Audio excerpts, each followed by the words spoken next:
Hello बच्चों, let's read the question. The question said that the rate of a particular reaction quadruples when the temperature change from 293 Kelvin to 313 Kelvin. Calculate the activation energy of activation for a such reaction. Okay, तो हमें energy of activation यानी कि activation energy calculate करना है जब temperature change हो रहा है बच्चों 293 केल्विन से 313 केल्विन पे जा रहा है। तो सो फर्स्ट ऑफ ऑल मैं बात करता हूँ बच्चों यहाँ पे की concept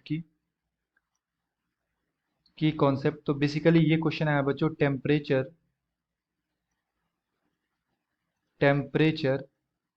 dependence of rate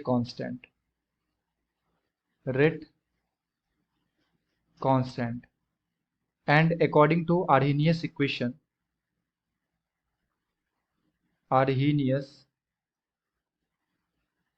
equation जब बच्चों रेट चेंज हो रहा हो, है ना, रेट कांस्टेंट चेंज हो रहा हो, जब टेम्परेचर को बढ़ाते हैं तो रेट कांस्टेंट क्या होता है, चेंज होता है।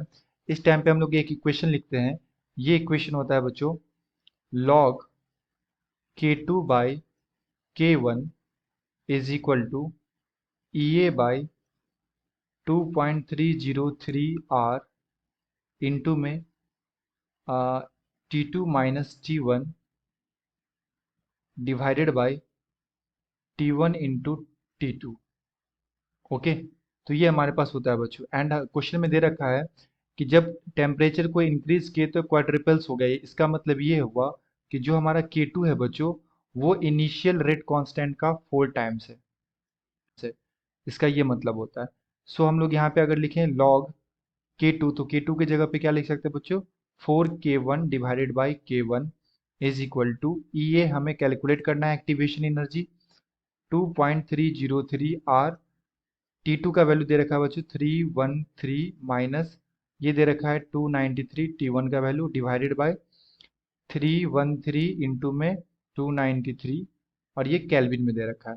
सो यहाँ से मैं लिख सकता हूँ बच्चों लॉग ये K1 से K1 कैंसिल हो गया, log 4 is equal to EA by 2.303 R and ये आ जाएगा हमारे पास बच्चों 20 डिवाइडेड बाई 313 इंटू में 293।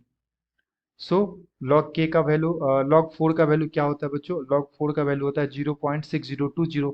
तो अगर मैं यहाँ से मल्टीप्लाई करूँ क्रॉस मल्टीप्लाई तो ये हमारे पास आएगा log 4 का वैल्यू 0.6020 इंटू में 2.303 एंड आर हमारा gas constant value, gas constant होता है, इसका वैल्यू होता है बच्चों 8.314 एंड जूल पर केल्विन पर मोल।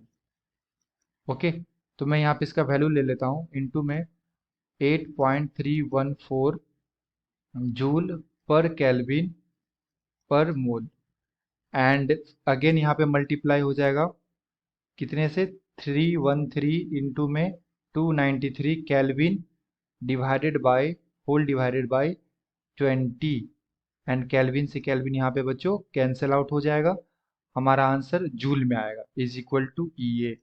ओके, सो फाइनली यहाँ से जो EA आएगा बच्चों EA ये हमारे पास आ जाएगा जब डिवाइड एंड मल्टीप्लाई करेंगे तो ये हमारे पास आ जाएगा 52859.82 जूल पर मोल।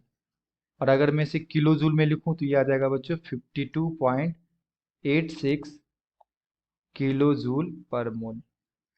Okay, so this is the activation energy, ये हमारा आंसर हो जाएगा बच्चों। तो हमें आर्हेनियस का कॉन्सेप्ट लगाना था, यहाँ पे ये फॉर्मूला यूज करना था एंड देन यहाँ से एक्टिवेशन एनर्जी फाइंड करना था। So this is the answer. I hope you will understood it well. Best of luck, thank you.